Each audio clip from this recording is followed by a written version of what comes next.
Got some new weather stripping to go around the window. The problem is that the old weather stripping is coming apart. And here you can see. And that's really the only part that's bad, but unfortunately this is all one piece starting down here, goes up, wraps around the top of the window, and back down the other side. And so here's the new weather stripping that was recently purchased. And I don't know if I like the color of it. It seems kind of brown compared to the old weather stripping down here. So I was working on that a little bit with this protectant stuff that I've used for lubricating weather seals before, and that works well. I've treated a little bit of it here, but you can't really tell. So in this region right here I've used it. This region down here I haven't. This is definitely more brown. So maybe another application or two, you can tell it's a little bit darker. And I'm hoping that I can clean that up a little bit. This is not the most expensive weather stripping. This was about 70 bucks. And you can get weather stripping for this particular part of the car all the way up through about $190. So I went cheap and, you know, whatever. It's not real hard, theoretically, to replace this. So my goal is to do that today. And there is a screw here. There's a little cover that has to be taken off. And then there's a couple of screws down here. And then similarly on the other side. And they've got the holes in the new weather strip for that. So the other thing is, of course, you know, is it glued in? I did some peeling back in various locations here, and you can see it comes out pretty quickly there. So I think the little pinch rail here is probably not got a lot of glue on it. Theoretically at the factory I think they do put glue, but maybe it deteriorated. I may or may not put any glue back into the thing. The car doesn't see much weather. I don't take it out in the rain. About the only time any water gets anywhere near this is during a quick car wash. So probably do this job, see how it goes, maybe get some better weather stripping in the future. If this one works, then we'll keep it. At least it'll get rid of this problem. So I thought this was actually a cover hiding a screw, but instead it is actually a little plastic retainer pin.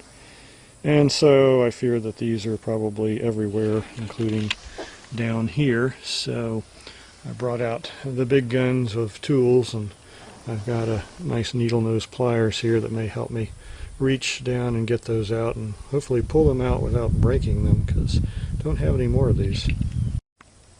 Now I'm on the other side and I've pulled this pin out, and this seems to come off pretty easily. I think there is some glue under there.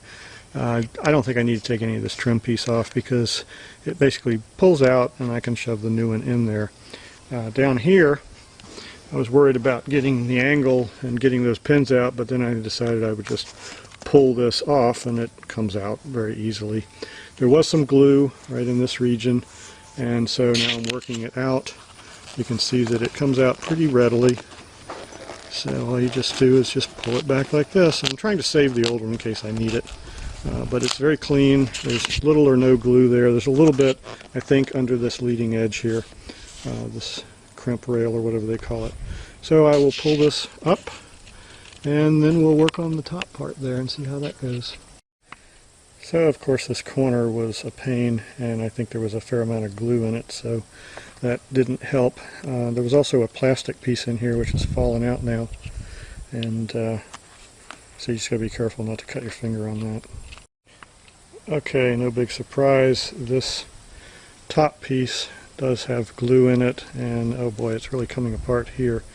And so I think it is now time to cover up the seat, because we don't want all that getting on the seat and staining the leather, or at least making it a nuisance and having to clean the leather up a lot. So I'll get a cover to put over the seat and then try to keep going on this. Okay, got it all protected now with this nice white sheet, so I can see all the junk that falls in. There's already some there. And I'm still working on the top edge. It's not being easy. And there's actually a wire in here. It's inside the rubber, so I guess, I don't know if that's the factory original or not. This one doesn't have the wire. far as I can tell. Oh, no wire in that one. So we'll keep working on this, and then we're obviously going to have to clean up the tracks here, the pinch rails, and get that all cleared out so that the new one will hopefully go in.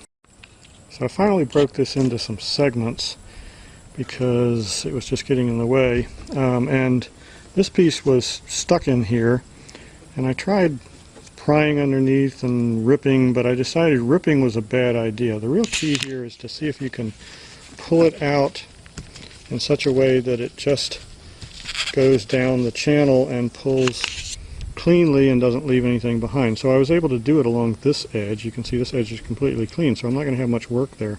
I'm going to have a fair amount of work here getting this crap out of the channel. So, oh well, some of it worked well and some of it did not, but we'll figure out a way to clean it out.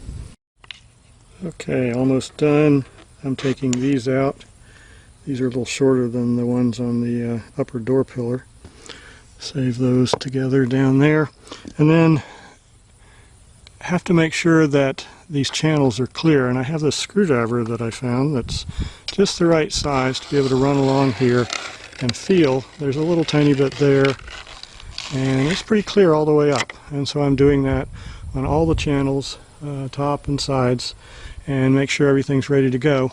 There's nothing to clear down here. That's clean on the bottom edge. The top has both the forward and the aft sections of channel that need to be clear.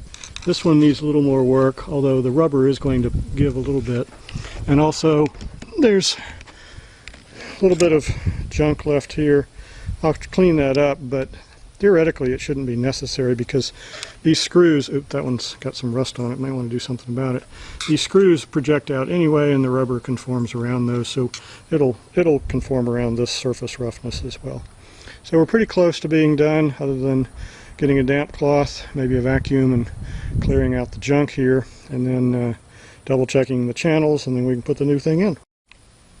So getting ready to put it back on, or put the new one on, and I'm doing a trial fit. You can see that it looks like it's going to fit okay. That will stretch out okay.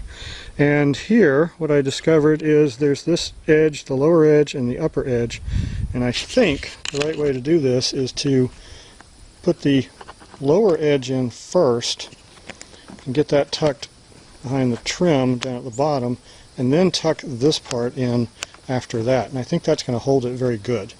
I think that's pretty critical to do it in that order. So just preparing to do the final steps, and putting it back on should be fine, easy.